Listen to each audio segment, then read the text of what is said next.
Krishna milk union భవిష్యత్తులో ఎట్లాంటి లక్ష్యాలు నిర్దేశించుకొని పనిచేస్తుంది? ఆ లక్ష్యాలను చేరుకోవడానికి ఎంత టైం వరకు పట్టే అవకాశాలు ఉన్నాయంటారు? కృష్ణా మిల్క్ అనేది పాడి రైతుల సంస్థ అండి. దీనికి యజమానులు కృష్ణా జిల్లా పాడి రైతులే. వారికి అత్యంత ఆర్థిక ప్రయోజనాలు చేకూర్చడం అనేది సంస్థ దీర్ఘకాలిక లక్ష్యం. గత 4 సంవత్సరాల్లో చూసుకుంటే 640 కోట్ల రూపాయల ఉన్న టర్నోవర్ని మనం 1200 కోట్ల రూపాయలకి తీసుకెళ్ళగలిగాం. అలాగే మన సంస్థ నిధులు ఎప్పటికప్పుడు పెంచుకోగలిగాం. అంటే ఈ కొత్త ఫ్యాక్టరీ ఇందాక మనం అనుకున్నట్టు సుమారుగా 200 కోట్ల రూపాయల ప్రాజెక్ట్ని మన పాడి రైతులకి మనం గత ఏడాది డిసెంబర్లో ప్రారంభించుకుని మనకు జిల్లా పాడి రైతులకు అంకితం ఇవ్వడం జరిగింది. ఇంకా అదే కాకుండా మనం ప్రధాన లక్ష్యం ఏంటంటే మన జిల్లా పాడి రైతుల నుంచి అత్యంత నాణ్యత గల పాలు ఎక్కువ మొత్తంలో సేకరించి వాటిని సమర్థవంతంగా వ్యాపారం చేసి వచ్చిన లాభాలని తిరిగి పాడి రైతులకి సకాలంలో అందజేయడం అనేది ఏ కోఆపరేటివ్ కైనా ప్రధాన లక్ష్యం. కృష్ణా మిల్క్ యూనియన్కి మిగతా కోఆపరేటివ్ సంస్థలకి ఉన్న తేడా ఏంటంటే మనం కొత్తగా ప్రవేశపెట్టాం మన చైర్మన్ ఆధ్వర్యంలో పాడి రైతులకి ఎప్పటికప్పుడు మన సత్ఫలితాలు అందించాలనే ఉద్దేశంతో మెరుగైన ధర ఎప్పటికప్పుడు పెంచుకుంటూ అందరూ ఎంతోమంది నిపుణులు వారించినప్పటికీ ప్రతిసారి కేజీ ఫ్యాట్ 50 రూపాయలు పెంచుకుంటూ ప్రస్తుతం 800 రూపాయల పైగా మనం కేజీ ఫ్యాట్ ధర చెల్లిస్తున్నామంటే ఇది భారతదేశంలో అత్యధికం. ఇదే కాకుండా సంక్షేమ కార్యక్రమాలు చాలా ఉన్నాయి. సుమారుగా 11 సంక్షేమ కార్యక్రమాలు ఉన్నాయి.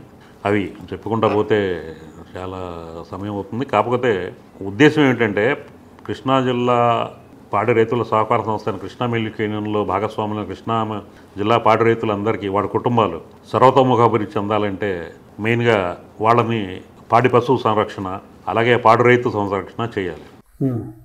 దీనికి అనుగుణంగా మనం పాడి పశువులకి ఎన్నో కార్యక్రమాలు చేస్తున్నాం. ఇన్సూరెన్స్ అవనివ్వండి, మెరుగైన ఈ పశుదాణ అయినా అలాగే ఈ మినరల్ మిక్చర్ అయినా అంటే ఫీడ్ సప్లిమెంట్స్ అంటాం. ఇవే కాకుండా మన పాడి రైతుల శ్రమ తగ్గించడానికి షాఫ్ కట్టర్స్ అయినా బ్రష్ కట్టర్స్ అయినా సబ్సిడీ మీద ఇవ్వటం. ఇదే కాకుండా మెయిన్గా ప్రతి రాబోయే రోజుల్లో దిగుబడి పెరగాలని చెప్పి మెరుగైన సెమన్ ఎంతో ఖర్చుతో చేస్తున్న కార్యక్రమం ఇది.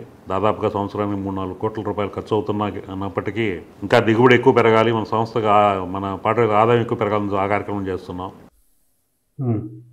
అలాగే పాడి రైతులకి వారి కుటుంబాల కోసం క్షీరబంధు అనే కార్యక్రమం, కళ్యాణ వస్తు అనే కార్యక్రమం, ప్రతిభ, వాళ్ళ ఆరోగ్య రక్ష, వాళ్ళ పాడి రైతులకి ఉచిత గుండె పరీక్షలు, ఎన్నో కార్యక్రమాలు చేస్తున్నాం. ఇవి చేస్తూనే మనం చాలా వినూత్నంగా ప్రవేశపెట్టిన ఒక ఇది మనం ప్రతి 4 నెలలకి పాడి రైతులకి మనం సంపాదించిన డబ్బులు ముందుగానే ప్రకటించి బోనస్ ఇవ్వటం. ఇది భారతదేశంలోనే ఎక్కడ జరగట్లేదు.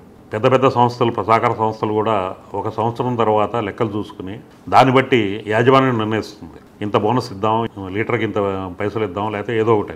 కానీ మేమేమనుకున్నామంటే మనం పాడి రైతుకి వాళ్ళ అవసరాలు ఎందుకంటే పాడి రైతుల ప్రొఫైల్ మారింది, వాళ్ళకి అవసరాలు కూడా పెరుగుతున్నాయి. అందుకని చెప్పి మనం ఈ ఫలితాలు ఎప్పటికప్పుడు అందిద్దాం, ముందుగానే ప్రకటించి మన యాజమాన్యమైనా బోర్డు అయినా మనకు ఒక ఆర్థికమైన నిర్దేశనాలు పెట్టుకుని ప్రతి 4 నెలలకి బోనస్ ఇంత ఇస్తామని ముందే చెప్పి ప్రతి 4 నెలలకి అంటే ఆగస్టులో ఒకసారి, డిసెంబర్లో ఒకసారి, అలాగే ఏప్రిల్లో ఒకసారి కూడా బోనస్ ఇస్తున్నాం.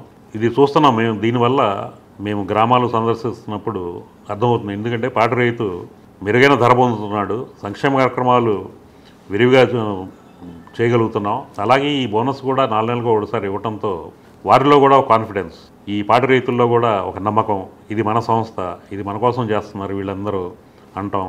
అదే కాకుండా మన చైర్మన్ గారి డైలీ గ్రామ సందర్శనలు, వారి సమస్యలు ఏమైనా ఉంటే అక్కడక్కడ పరిష్కారం చేయటం, ఇవన్నీ కూడా ఎన్నో సత్ఫలితాలు ఇస్తున్నాయి. ఇప్పుడు దాదాపుగా మీ పాల సేకరణ చూసుకుంటే దాదాపు 12 కోట్ల లీటర్లు మనం సేకరిస్తున్నామంటే ప్రతి సంవత్సరం సుమారుగా 8-12% పాల సేకరణలో వృద్ధి సాధిస్తున్నాం.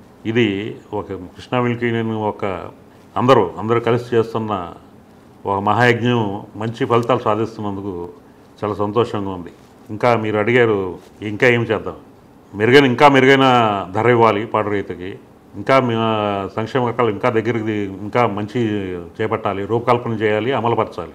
అలాగే ఈ బోనస్ కూడా ఇంకా అధికంగా చెల్లించాలి. దాదాపుగా ఈ 10 ఏళ్లలో చూసుకుంటే సుమారుగా 700 కోట్ల రూపాయలు మనం తిరిగి మన జిల్లా రైతులకు ఇవ్వగలిగామంటే డెఫినెట్గా ఇది ఒక మోడల్ కోఆపరేటివ్ డైరీ అయింది. ఏ కోఆపరేటివ్కైనా కానీ ఇది ఒక మార్గనిర్దేశకం అయింది. మా చైర్మన్ గారు కూడా ఎప్పుడు చెప్తూ ఉంటారు, మన భారతదేశపు పాడి ఆపరేషన్ వైట్ రెవల్యూషన్ అంటాము, క్షీర విప్లవానికి పితామహుడు స్వర్గీయ డాక్టర్ కురియన్ గారు చెప్పినట్లు పాలు సేకరించడమే కాదు, దాన్ని సక్రమంగా మార్కెట్ చేసి కన్జ్యూమర్ దగ్గర తీసుకున్న ప్రతి రూపాయలు అధిక శాతం, అంటే ఆయన చెప్పింది 70 నుంచి 70% అన్నారు, తిరిగి పాడి రైతుకు అందజేయగలటం అనేదే కోఆపరేటివ్ సంస్థ ముఖ్యమైన లక్ష్యం కావాలని చెప్పేవారు. ఇప్పుడు మనం దాన్ని సుమారుగా 82% దాకా మనం పాడి రైతు అందజేయగలుగుతున్నామంటే ఇది కేవలం పాలకవర్గం, అధికారులు అందరూ కూడా చాలా నిష్ఠతో దీన్ని ఒక పవిత్రమైన కార్యంగా భావించి అందరూ సహకరించడంతోనే గత ఈ 4-5 ఏళ్లుగా మనం ఈ మంచి ఫలితాలను సాధిస్తున్నాం. పాడి రైతులకు సేవ చేయగలిగినందుకు మేము కూడా నిజంగానే మా పూర్వజనం సుకృతం అనుకుంటాం. మా జిల్లా పాడి రైతులకు ఈ మాత్రం సేవ మేము వ్యక్తిగతంగా నేను చేస్తున్నందుకు కూడా ఎంతో గర్వంగాను సంతోషంగాను ఫీల్ అవుతాం.